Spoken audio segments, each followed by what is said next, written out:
नीतीश कुमार जी जिस कुनबे से आए थे, जिस समाज से आए थे, जिस सोसाइटी से आए थे, वहाँ से उनकी आइडियोलॉजी टाइम टू टाइम बदलता रहा और बदले। और बदलने का संकेत है कि कभी राजद के साथ चले जाते हैं, कभी बीजेपी के साथ चले जाते हैं। लेकिन अल्टीमेटली हम ये देख रहे हैं जी, कि जी। इस बार के जो इनका जो ट्रांसफर हुआ, इनका अदला बदली हुआ, उसमें भारी नुकसान इन्होंने अपना कर लिया और अपनी पार्टी को लगभग पैकअप कर लिया है। 24 के बाद इनका कोई वजूद वजूद नहीं। यानी नीतीश कुमार खत्म हो जाएंगे। बिल्कुल बिल्कुल, फिर क्या रहेगा? फिर नरेंद्र मोदी अपने तरीके से डील करेंगे ना। राजनीति एक ऐसे ढर्रे पर चली जा रही है जहां कुछ दलों के लिए डेड एंड है, मतलब उससे आगे जाना उनके लिए संभव नहीं है। वो गिरेंगे, खाई में ही गिरेंगे। पशुपति पारस जी खाई में गिर गए। बिल्कुल बिल्कुल, वो खाई की तरफ। नमो नीतीश की जोड़ी महागठबंधन को मार देगी या महागठबंधन नीतीश नमो की जोड़ी को हवा निकाल देगी। जिस तरह से जन विश्वास रैली में गांधी मैदान पूरा भरा हुआ था और तेजस्वी के रैली में भीड़ आ रही है, क्या लगता है कि इस बार बिहार की राजनीति में कुछ परिवर्तन नजर आ रहा है? मेरे भाई रंजीत जी, आप देख रहे हैं कि सिर्फ तेजस्वी यादव की भीड़ की रैलियों में भीड़ नहीं आ रही है। जी जी। लालू यादव के फूहड़ भाषणों पे कितनी तालियां बजती थी, कितना वो भीड़ इकट्ठा कर लिया करते थे। आज किस गर्त में वो गिर रहे हैं, वो सारी दुनिया के सामने प्रत्यक्ष है मेरे भाई। और जहां प्रत्यक्ष होता है वहां प्रमाण की जरूरत नहीं होती है। भीड़ तो राहुल गांधी भी खूब जुगाड़ कर ले रहे हैं, राहुल गांधी, पर उनका सीट कितना है? उनके राज्य दर प्रतिशत उनका जो उनकी पार्टी गर्त में गिरती जा रही है। तो भीड़ जुटाना मुझे नहीं लगता कि कोई क्या कहेंगे सर आप, मोहम्मद रियाजुद्दीन साहब, क्या कहेंगे इस पे? क्या नीतीश नमो की जोड़ी को महागठबंधन पटकनी देगी या फिर नीतीश नमो की जोड़ी मात खाएगी? जहां तक सवाल नीतीश कुमार का है, तो नीतीश कुमार की आइडियोलॉजी अब बहुत कंफ्यूजिंग है। जी जी। वो कुर्सी से बने रहने का एक मतलब गेम है, वो गेम चेंजर है। उस गेम चेंज में अपने को कहाँ एडजस्ट करेंगे, जी जी। उसी में अपना कहीं नफा नुकसान देख करके इन लोगों ने अपना फैसला किया। अदरवाइज भारत का जो दो धाराएं चल रही है, एक सेकुलर एक नॉन सेकुलर, एक कॉम्युनल एजेंडे के तहत काम करना और एक देश के सेकुलर व्यवस्था जो भारत की संवैधानिक व्यवस्था उसके साथ चलना। तो नीतीश कुमार जी जिस कुनबे से आए थे, जिस समाज से आए थे, जिस सोसाइटी से आए थे, वहां से उनकी आइडियोलॉजी टाइम टू टाइम बदलता रहा और बदले।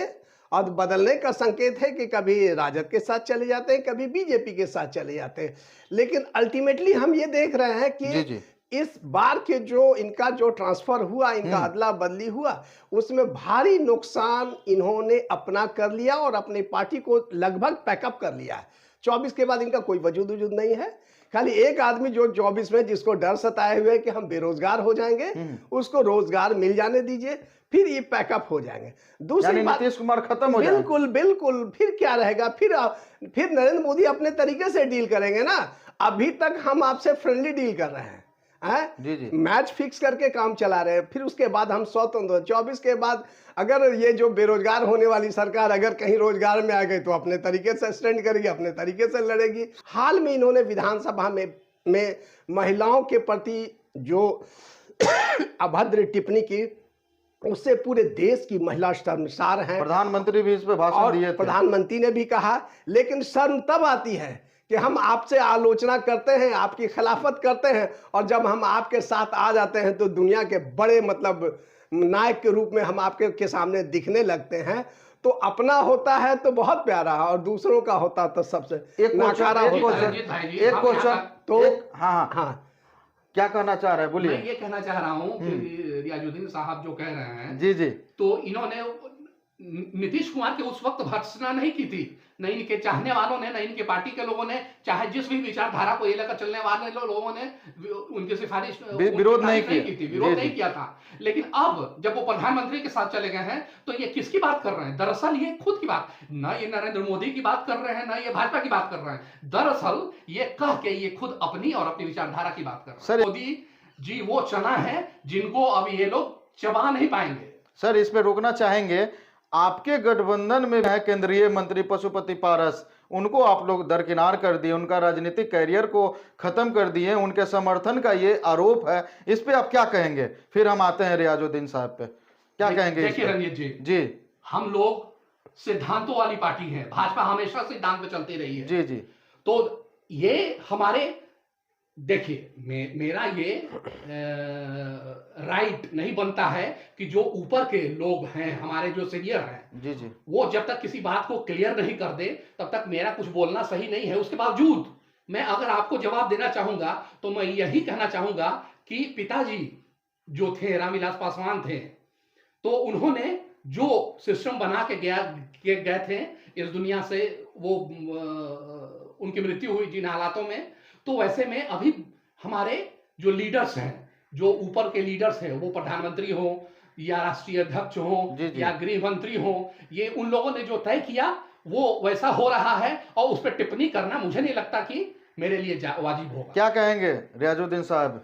देखिए, सिद्धांतों वाली पार्टी और जी। कैडर बेस्ड पार्टी, ये सब जी, जी। बकवास वाली बात है। यहाँ पे नफा आप नुकसान कैसे के बकवास वाली बात कर सकते हैं? हम बता रहे हैं, जी जी सुनिए। जी बताइए। ये जो सीटों के एडजस्टमेंट के लिए अगर आप बहुत बड़े सूरमा हैं तो आप अकेले चुनाव लड़ लीजिए, लेकिन आप तमाम अलायंस को आप भी मिला रहे हैं, तमाम अलायंस को वो लोग भी मिला रहे हैं। लेकिन नफा नुकसान का जो बात है, पार्टी में क्यों पशुपति पारस को बाहर का रास्ता दिखा दिया गया? जी, जी। इसलिए कि रामविलास जी की जो पॉलिटिकल पार्टी थी, उसके विरासत के रूप में लोगों ने चिराग को माना, और चिराग के पास वोट का परसेंटेज लगा कि रामविलास के वारिस होने के नाते जी, जी। उनका बेस ज्यादा है और ज्यादा मतलब फायदेमंद होंगे बीजेपी के लिए।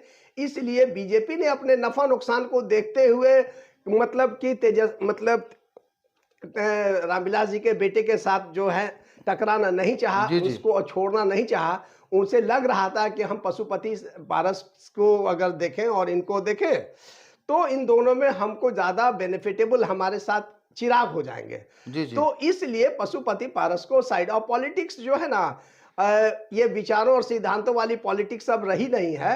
हर आदमी नफा नुकसान और अपने वक्त के साथ समझौता करना जानता है। अभी आज हम अच्छा हो जाएंगे, एक्चुअली हम लोग अब जहाँ पे खड़े हैं ना, वहाँ अपना दिमाग, अपना माइंडसेट कुछ काम नहीं करता। हम किसी एक आदमी को बना लेते हैं आइडियल, और उसी के अनुरूप बोलते हैं। उस वक्त हमारा अपना मोरल, अपना ज़मीर, अपनी आइडियोलॉजी, अपनी समझ, वो सब को हम पॉकेट में रख करके आ जाते हैं, और आने के बाद बात करते कि नहीं नहीं ये हो रहा है, ये फलाने मेरे कर रहे हैं, तो यही भगवान है, यही धनवान है, यही जो कह रहे हैं वही, इन्हीं से सब कुछ स्ट्रक्चर। तो पशुपति पारस जी बेचारे ऐसे शिकार हो गए। तो पशुपति पारस यदि महागठबंधन में जाते हैं, कितना क्षति होगा नीरज जी? क्योंकि आप लोगों ने उनको मंत्री बनाए थे। रामविलास पासवान का आवास किस तरह से खाली हुआ था, ये नज़ारा सब कोई देखे थे। लेकिन जिस तरह से वो पुराने लीडर हैं, अनुभवी नेता हैं, पशुपति पारस महागठबंधन में जाते हैं, आप लोगों को कितना क्षति होगा? कोई क्षति नहीं होगा। अगर हम लोगों को कोई क्षति नहीं होने जा रहा है रंजीत जी। देखिए, बात बहुत सिंपल है, बहुत क्लियर है जी। आजादी के पहले की लड़ाई संपूर्ण समाज सेवा हुआ करती थी, और आज की तारीख में जी, जी। राजनीति एक ऐसे ढर्रे पर चली जा रही है जहां कुछ दलों के लिए डेड एंड है, मतलब उससे आगे जाना उनके लिए संभव क्या नहीं है। वो गिरेंगे, खाई में ही गिरेंगे। पशुपति पारस जी खाई में गिर गए? बिल्कुल बिल्कुल, वो खाई की तरफ अग्रसर है।